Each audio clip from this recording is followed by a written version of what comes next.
All right, BK, let's move straight to our final conversation. Now, experts have argued that true financial freedom comes from what you create, save, and invest, and not from what you hope to win. Reinforcing this message, the founder of Living Faith Church Worldwide, Bishop David Oyedepo, has urged young Nigerians to quit sports betting, describing it as an unreliable route to success. Bishop Oyedepo maintained that genuine prosperity is built on discipline, patience, and hard work, encouraging young people to remain committed to the process. Okay, words from the pulpit. Now, how significant is this advice from the man of God, GK? Well, it is apt, especially in this period when the disposable income is dwindling. And young people who have worked very hard, instead of investing the little money they have, decided to take a bet on football clubs and matches. First, let me start by saying that it's not new. The sports betting has been on before some of us were born. Yes. Probably still be around long after we've left. And they call it pool then. Yeah, it's pool, and then you permit, and then you do the rubbing. There are names you will never hear of. Okay. Then you do the calculation. This team have always drawn. Anytime Liverpool goes to Luton Town, it's always a draw. So you mark it. Arsenal goes to Aston Villa, they will never win. Mark the draw. Then you now put your money, okay, it's going to be a score draw. All that. I think it's now being refined. But a bet is still a bet. And it's one of the biggest industries in the world. It's also one of the biggest in this part of the country. Don't forget the very popular Jebuman that does all that. And they are very big sponsors of programs. So it's apt that the man of God will say that, but that to go away will be difficult. Because it's a part of the threats that are woven into our culture. Okay. It's going to be difficult. All right. BK, the man of God says sports betting is wasting the destiny of many Nigerians. I mean, what's your interpretation of this? Do you think it's exaggeration, or the man of God is actually right with this?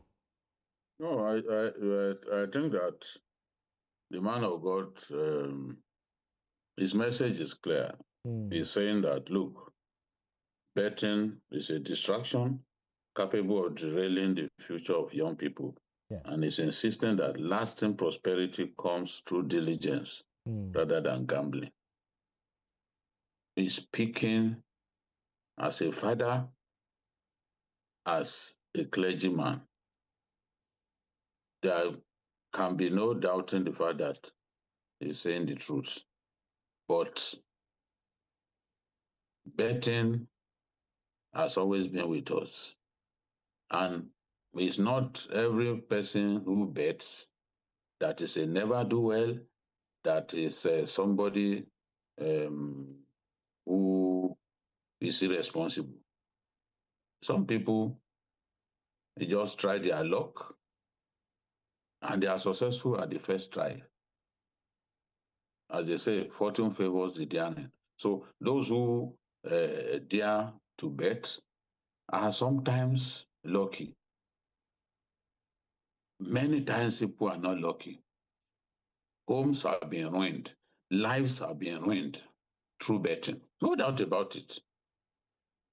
No doubt about it. Whether in the way we knew it back then, in the era of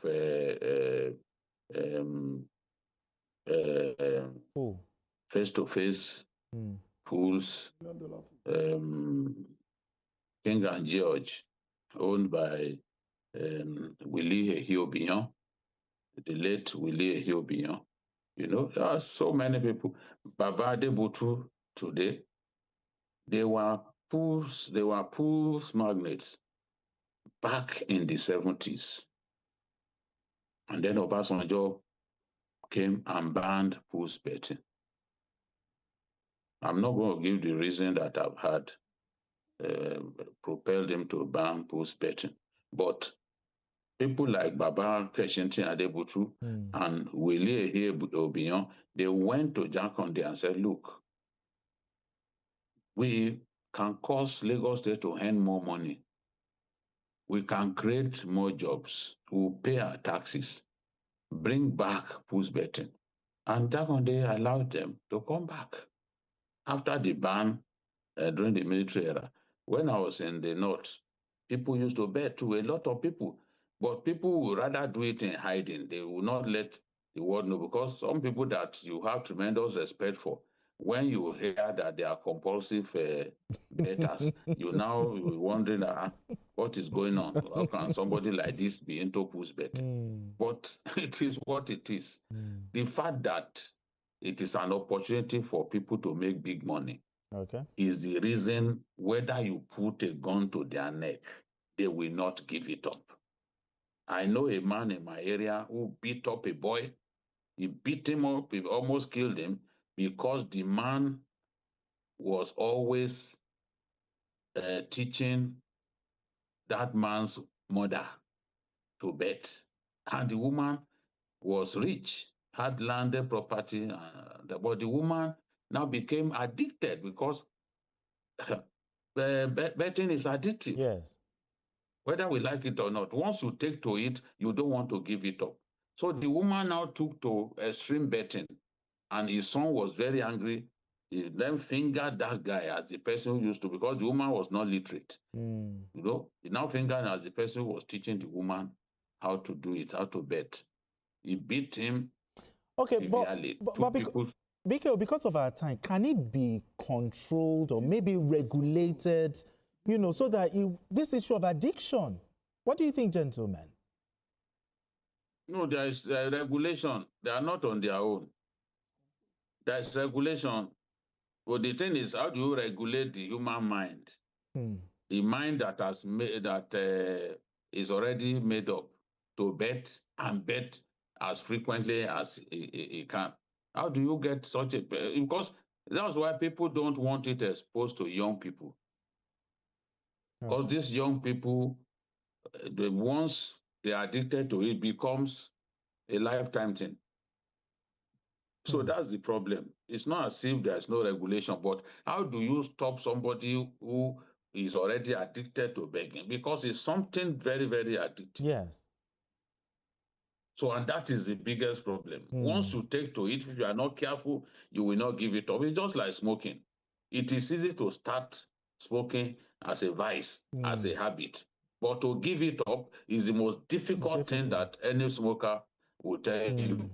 Okay. I mean, JKB, can we honestly... So to give it up is the problem. Yes. Once you start, to give it up is a very big problem. That's why I said it's addictive. It's addictive. Now, but can we honestly discourage betting, you know, without first talk about meaningful jobs or economic opportunities for people? People always look for chance or to try their luck. You can call it lottery, you can call it betting, can call it whatever you want. Reality is that people always like to put their money where their mouth is. Okay. It doesn't even have to be official. Even on this program, you'll be surprised, okay, I'm going to bet that this man is going to appear on Journalist Agenda today. You'll be surprised. So what do you do to that? Okay. I said, okay, I'm going to put 500 naira that is not in town. That GKB is in America, it's not going to appear. So where do you take that from? All right. So it's human nature. There's nothing you can do. What you can do is to minimize it. But a lot of governments all over the world have tapped into this. Okay. And they are making real money out of it. It's a fine place for us to leave it. GKB, thank you so much. Always a pleasure. With us. Appreciate you. BKO, thank you very much for doing this with us as well. Thanks. And I hope you bring us some Southeast delicacies when you're coming to Lagos. Don't bet on it. I should consume it here. They told me to consume it here.